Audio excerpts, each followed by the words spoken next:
கர்த்தருடைய பரிசுத்த நாமத்திற்கு ஸ்தோத்திரம் உண்டாவதாக. நம்ம நேற்று தினத்தில் நம்ம பார்த்தது ஆரோனை எப்படி பிரதிஷ்டை பண்ணணும், ஆரோனுடைய பிள்ளைகளை எப்படி பிரதிஷ்டை பண்ணணுங்கிறத நம்ம பார்த்தோம். இந்த தினத்தில் நம்ம பார்க்கறது தூபபீடம்.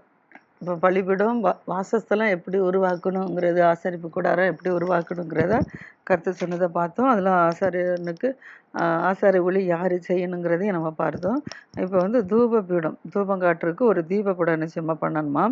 அதுவும் என்ன செய்யணுமா சீத்தி மரத்தினால தான் என்ன செய்யணுமா பண்ணணுமா. எல்லாமே நம்ம பார்க்குறோம், ஆசாரிப்பு கூடாரம் எல்லாமே சித்தி மரத்தினால தான் செய்யப்பட்டதை பார்த்துருக்குறோம்.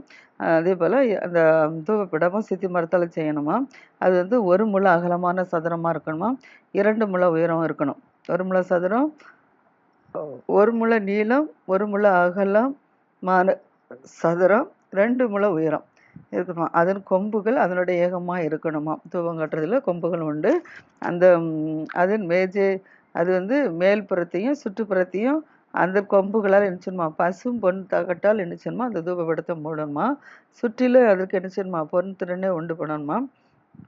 அந்த திரைன்களை 2 பக்கத்திலையும் அதை சுமக்கத்தக்கதாக தண்டுகளின் இடங்களாகிய அது 2 பக்கத்தில் மூலைகள்லாம் 2 பொன் வளைகளை அடிச்சிடுமா உண்டு பண்ணணுமா. இதுக்கப்புறம் எல்லாமே நம்ம பார்க்குறோம், சித்தி மரத்தால் செய்யப்பட்டது எல்லாமே பொன்னால் நினச்சிடும், முலாம் நினச்சிடும், இலைகள் பூசப்படணும்னு சொல்லி நம்ம பார்த்தோம். பொன் தகட்டால் மூடன்னு சொல்லி. அதே போல் இதையும் தூபப்படத்தையும் அப்படிதான் சித்தி மரத்தால் செஞ்சு பொன்னால் நினச்சிடணும், பொன் தகட்டால் என்ன செய்யணுமா மூடணுமா. அந்த தண்டுகளையும் சித்தி மரத்தால் என்ன செய்யணுமா பண்ணணுமா. அவைகளையும் என்ன செய்யணுமா பொன் தகட்டால் தான் என்ன செய்யணுமா மூடணுமா. அடுத்தால சாட்சி பெட்டிக்கு முன்னிருக்கும் திரைச்சிலைக்கும் சாட்சி பெட்டிக்கு முன்னிருக்கும் திரைச்சிலைக்கும் நான் உன்னை சந்திக்கிடமா சாட்சி சந்நிதி மேலுள்ள கிருபாசனத்துக்கு முன்பாக அதை என்ன செய்யணுமா வைக்கணுமா. ஆரன் காலைதோறும் என்ன செய்யணுமா அதன் மேல் சுகந்த தூபம் அவருக்கு என்ன செய்யணுமா காட்டணுமா. மாலையில் என்ன செய்யணுமா விளக்கேற்றும் போதும் தூபம் காட்டணுமா. இப்போ கிருபா சாட்சி பெட்டிக்கு முன்னே இருக்க திருச்சிலையில் கர்த்தர் சந்திக்க இடமாய் சாட்சி சன்னிதிலையும் அடுத்தல கிருபாசனத்துக்கு முன்பாகவும் என்ன செய்யணுமா அதை அந்த சித்தி மரத்தை கொண்டு பண்ணி என்ன செய்ய வைக்கணுமா.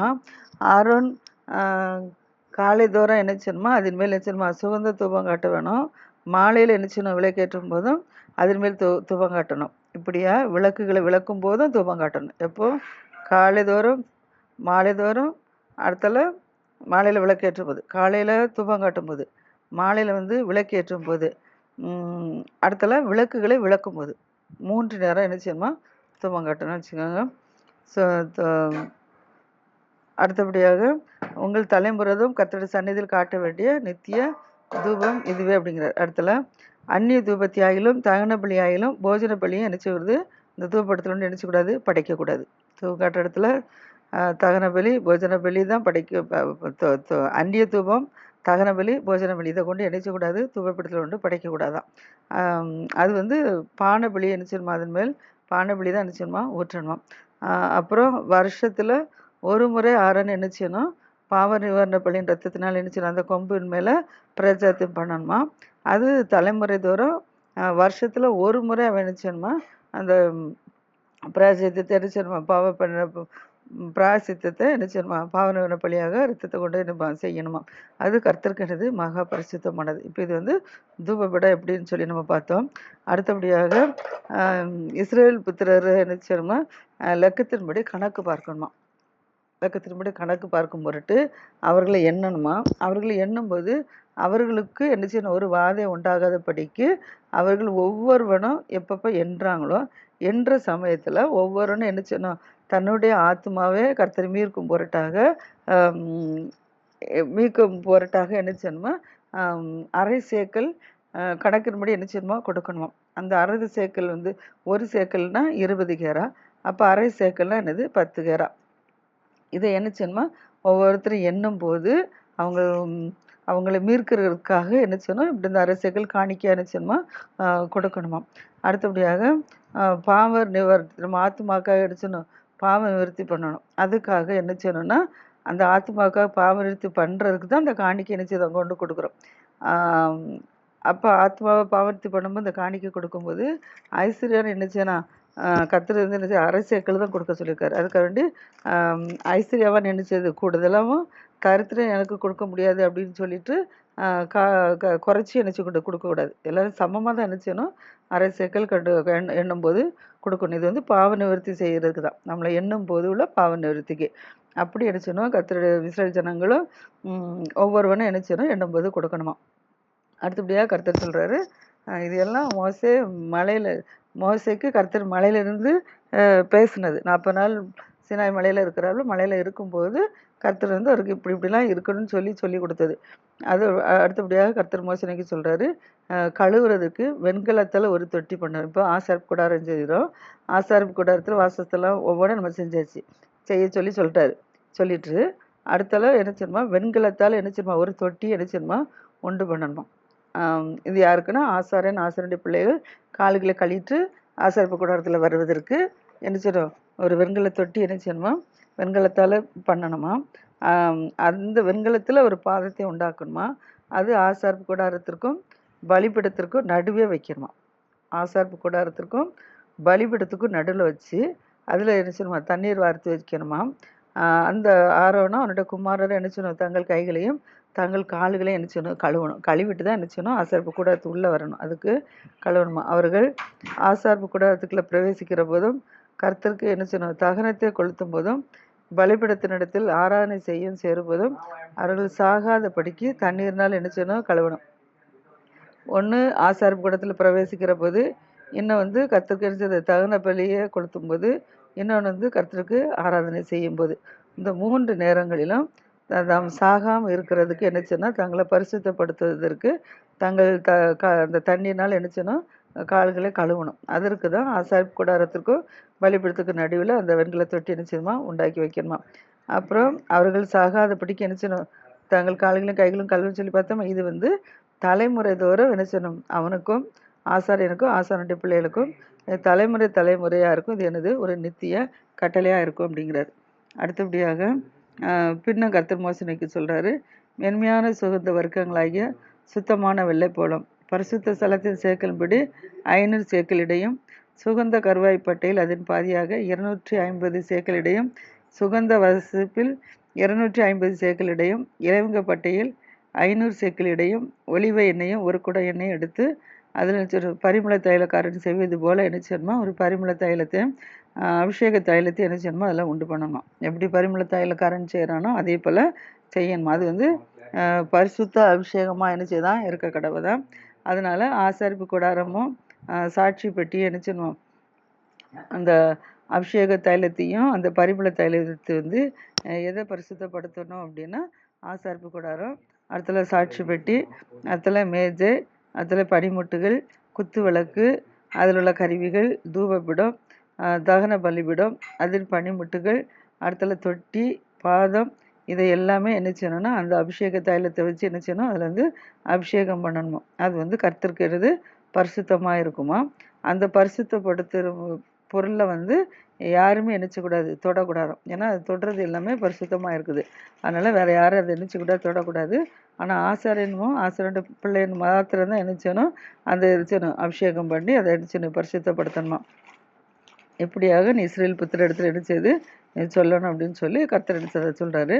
அப்புறம் அது சொல்கிறார், இது வந்து தலைமுறை தோறும் நினைச்சது, வருஷந்தோறும் நினைச்சோமா, இது கர்த்தருக்கு நினச்சது பரிசுத்த அபிஷேக தைலத்தை நினச்சோமா செய்யணுமா. இந்த அபிஷேக தைலத்தை மனிதனுடைய சரீரத்தில் கொண்டு நினைச்சக்கூடாது, வார்க்கக்கூடாது. இதுக்கு இப்போ கர்த்தர் சொன்னதான அவரோட அந்த பலிபீடத்தில் என்னென்ன பொருட்கள் இருக்கோ அதற்கு தான் இது அபிஷேக தைலத்தை பயன்படுத்துமே தவிர மனிதர்கள் தன்னுடைய சரீரத்தின் மேல் இதை நினைச்சக்கூடாது, இது வார்க்கப்படக்கூடாதான்.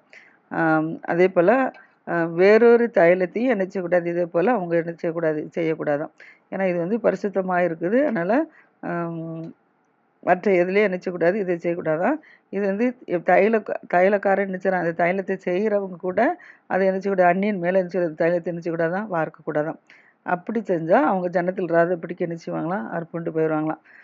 அடுத்தபடியாக கர்த்தர் மோசேக்கு சொல்கிறாரு, நீ சுத்த வெள்ளைப்போளம், குங்குலியம், அல்பான் பிசினுமாகிய கந்த வர்க்கங்கள், சுத்தமான சாம்பிராணியும் சமநெறியாக எடுத்துக்கோ. அதை எடுத்து தைலக்காரன் எப்படி செய்கிறானோ அதே போல் நீ அதுக்கு என்ன செய்து பரிமளம் ஏற்று அதை துப்புரவாக என்ன செய்து பரிசுத்த தூப வர்க்கமாக்கி அதில் கொஞ்சம் என்ன செய்து எடுத்து பொடியாக இடிச்சிக்கோ. அதை வந்து உன்னை யாரெல்லாம் சந்திக்க வராங்களோ ஆசாரிப்பு கூடாரத்துக்கு, அப்போ அந்த இடத்துல என்ன செய்யுது, ஆசாரிப்பு கூடாரத்தில் சாட்சி சந்நிதியில் நினைச்சு அதை வை. அது உங்களுக்கு என்ன செய்யும், மகா பரிசுத்தமாக இருக்கும் அப்படின்னு சொல்கிறார். இந்த தூப வர்க்கத்தை செய்ய வேண்டிய முறைப்படி உங்களுக்காக நீங்கள் நினைச்சக்கூடாது, இது செய்யக்கூடாது. தூப வர்க்கத்தையும் உங்களுக்காக செய்யக்கூடாது, அந்த அபிஷேக தைலத்தையும் உங்களுக்காக செய்யக்கூடாதுன்னு சொல்கிறாரு. அந்நியன் யாரும் நினச்சக்கூடாது, அதை இந்த பரிமள தைலத்தை பூசக்கூடாது, பூசினா அர்ப்பண்டு போவான்னு சொல்கிறாரு.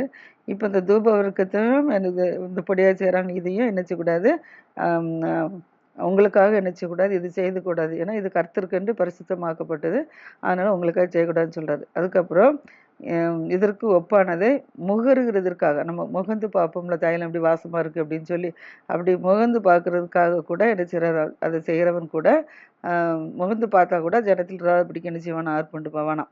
ஆனால் இதுவும் என்ன செய்யுது, பரிசுத்தமானது. ஆனால் இதெல்லாம் என்ன செய்யணும், கர்த்தர் எச்சரிக்கையாக இருக்குன்னு சொல்லி சொல்கிறார். அடுத்தபடியாக 30வது அதிகாரம் பார்த்து 31வது அதிகாரம். 31வது அதிகாரத்தில் என்ன சொல்கிறாரு அப்படின்னா, கர்த்தர் மோசேக்கு சொல்கிறாரு, யூதாவின் கோத்திரத்தில் ஊருடைய மகனாகிய ஊரின் குமாரன் பெசலேயலை என்ன செய்ய, நீ பேர் சொல்லி அழைத்து அவனை என்ன செய்ய வேண்டிய பொருட்கள்லாம் என்னென்னச்செல்லாம் செய்யணும்னு சொல்லி சொல்கிறார். அது எப்படின்னா, பெசலேயல்கிட்ட சொல்லுது, வினோதமான வேலைகளை அவன் என்ன செய்யணும், யோசித்து என்ன செய்யணுமா, செய்யணுமா. அடுத்தல பொண்ணுனால, வெள்ளினால, வெண்கலத்தினால இதிலெல்லாம் வேலை செய்கிறதற்கும், ரத்தினங்கள் முத்திரை வெட்டாக வெட்டி பதிக்கிறதுக்கும், மரத்தில் சித்திர வேலை செய்கிறதற்கும், மற்றும் சகலவித வேலைகளையும் யூகித்து செய்கிறதற்கு வேண்டிய ஞானமும் புத்தியும் அறிவும் அவனுக்கு உண்டாக அவனை என்ன செய்யனால கர்த்தர் தேவாவினால் நிரப்பினேன்னு சொல்கிறார். நான் பெசலேயலை நான் தேவாவினால் நிரப்பியிருக்கேன், ஞானம் புத்தி அறிவுலாம் உனக்கு என்ன செய்து இருக்க முடியாது, தேவாவினால் நிரப்பியிருக்கேன். அதனால் நீ என்ன செய்ய, அவன்கிட்ட இந்த வேலையெல்லாம் இதெல்லாம் நீ செய்ய சொல்லு, அவன் தான் இந்த வேலையெல்லாம் என்ன செய்யணும் அப்படிங்கிறாரு. அடுத்தபடியாக தான் கோத்திரத்தில் அகிமாசின் குமாரனாகிய அகலிபாமையன் நினைச்சி உனக்கு துணையாக நினைச்சிக்கோ, கூட்டிக்கோ. அவனும் ஞான இருதயமுள்ள, அவருடைய இருதயத்திலும் ஞானத்தை நான் நினச்சிருக்கேன், அவனுக்கும் நான் அருளியிருக்கேன். அதனால் நான் கட்டளையிட்டது எல்லாயும் இவங்க 2 பேர்கிட்ட சொல்லி இவங்க 2 பேரும் நிச்சயவாங்க, அதை செய்வாங்க அப்படின்னு சொல்கிறாரு. அதுக்கப்புறம் ஆசார்ப்பு கூடாரத்தையும் சாட்சி பெட்டியும் அதில் மேல கிருபாசனம், அதில் உள்ள சகல பனிமுட்டுகள், மேஜைகள், பனிமுட்டுகள், சுத்தமான குத்தி விளக்கு, அதன் கருவிகள், தூபபிடம், தகன பலிபிடம், அதன் சகல பனிமுட்டு, தொட்டி, அதன் பாதம், ஆராதனை வஸ்திரங்கள், ஆசாரிய ஊழியம் செய்வதற்கான ஆசாரண ஆரோன் பரிசுத்த வஸ்திரம், அவன் குமாரின் வஸ்திரங்கள், அடுத்தல அபிஷேக தைலம், பரிசுத்த தைலத்துக்கு சுகந்தங்கள், தூபவர்க்கம், இதெல்லாம் நான் என்ன செய்ய, நான் உனக்கு கட்டளையிட்டபடியே என்ன செய்ய அவர்கள்ட்ட சொல்லு, அவர்கள் தான் இதெல்லாம் என்ன செய்யணுங்க. யார், பெசலேயலும் அகலிபாவும், இவங்கள தான் நான் தேவாயினால் நிரப்பியிருக்கேன். ஆனால் இந்த பொருட்கள் எல்லாம் இப்போ நம்ம முன்னால் ஒவ்வொரு இதுவும் என்னென்ன எப்படி செய்யணும்னு சொல்லி நம்ம பார்த்தோம். இந்த பொருட்கள் எல்லாமே இவங்க 2 பேர் தான் என்ன செய்யணுமா, அதுக்கு தகுந்த ஞானத்தை நான் உங்களுக்கு கொடுத்துருக்குறேன்னு சொல்லி சொல்கிறார். அதுக்கப்புறம் திரும்ப கர்த்தர் மோசேக்கு சொல்கிறாரு, நீ இஸ்ரவேல் புத்திரர்கிட்ட என்ன சொல்லணும் அப்படின்னா, நீங்கள் வந்து என்ன என்னுடைய ஓய்வு நாட்களை என்ன செய்யணும், நீங்கள் ஆசரிக்கணும், ஓய்வுனால பரிசுத்தமாக என்ன செய்யணும், அதை ஆசரிக்கணும். இது வந்து உங்களுக்கு தலைமுறை தோறும் நான் உங்களுக்கு என்ன செய்த, நான் கட்டளையிட்டபடி இது உங்களுக்கு ஒரு அடையாளமாக இருக்குங்கிறார். ஓய்வுனால கண்டிப்பாக என்ன செய்யணும், இஸ்ரவேல் புத்திரர்கள் ஆசரிக்கணுமா. அடுத்தபடியாக ஓய்வு நாளை என்ன ஆசரிக்கும் போது அது வந்து ஓய்வு நாள் வந்து பரிசுத்தமானது, அதனால் அதை நினச்சக்கூடாதான், பரிசுத்த குலைச்சல் ஆக்கக்கூடாதான். ஓய்வு நாளை யாரெல்லாம் பரிசுத்த குலைச்சல் ஆக்குறாங்களோ அவங்கெல்லாம் என்ன செய்யணும், கொலையின கடவுன்னு சொல்கிறாரு. அடுத்தபடியாக ஓய்வு நாளில் யாரெல்லாம் வேலை செய்கிறாங்களோ எந்த ஆத்மா வேலை செஞ்சிச்சோ அந்த ஆத்மாவும் ஜனத்தில் நடுவில் இராதபடிக்கு அவனும் என்ன செய்வானா, அறுப்புண்டு போவாங்கிறார். 6 நாளும் வேலை செய்யலாமா, 7ஆம் நாளில் என்ன செய்யணுமா, வேலை ஓய்ந்திருக்கும் ஓய்வு நாள். அது கர்த்தருக்கு பரிசுத்தமானது. அதனால் ஓய்வு நாளை யாரெல்லாம் வேலை செய்கிறாங்களோ அவங்களாம் கொலை செய்யப்பட வேண்டுங்கிறாங்க. இப்போதைய பழைய ஏற்பாட்டு காலத்தில் அவ்வளோ ஸ்ட்ரிக்டாக இருந்திருக்கிறாங்க.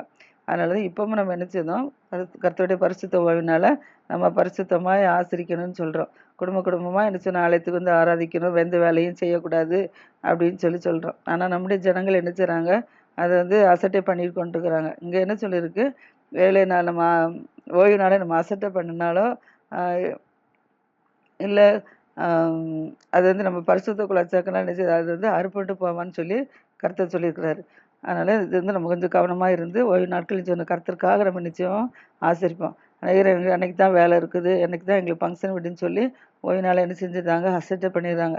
இது வரைக்கும் யார் அப்படி செஞ்சுருந்தா கூட என்ன செய்யுங்க, ஆண்டவர்கிட்ட மன்னிப்பு கேட்டு இனிமேலாவது என்ன செய்யுங்க, ஒழுங்காக அந்த கர்த்தருடைய பரிசுத்த ஓய்வு நாள் என்ன செய்யுங்க, பரிசுத்தமாக ஆசரிங்க. கர்த்தர் சொல்றாரு, இஸ்ரவேல் புத்திரரு தலைமுறை தோறும் என்ன செய்யணுமா, ஓய்வு நாளை நித்திய உடன்படிக்கையாக ஆசரிக்கும்படி என்ன செய்யணும், நீங்க கை கொள்ளணும் அப்படிங்கிறார். தலைமுறை தோறும் என்ன செய்யணுமா, இந்த ஓய்வு நாளை ஆசரிக்கணுமா. அது என்றைக்கும் கர்த்தருக்கும் இஸ்ரவேல் புத்திரருக்கும் அது ஒரு அடையாளம் அப்படின்னு சொல்றாரு.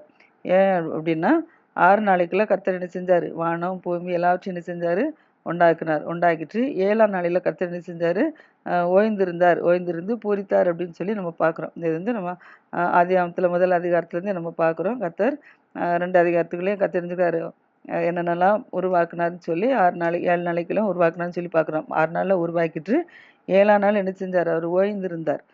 அந்த ஓய்வினால தான் இப்போ என்ன செய்கிறோம், கர்த்தர் ஓய்ந்திருந்தது போல நம்மளை என்ன செய்ய ஓய்ந்திருக்க சொல்கிறார். அதனால் சீனாய் மலையில் கர்த்தர் மோசையோட பேசி இப்போ இந்த காரியங்கள் எல்லாமே என்ன செஞ்சிடாரு, இந்த காரியங்கள் எல்லாம் பேசி முடிச்சிட்டார்.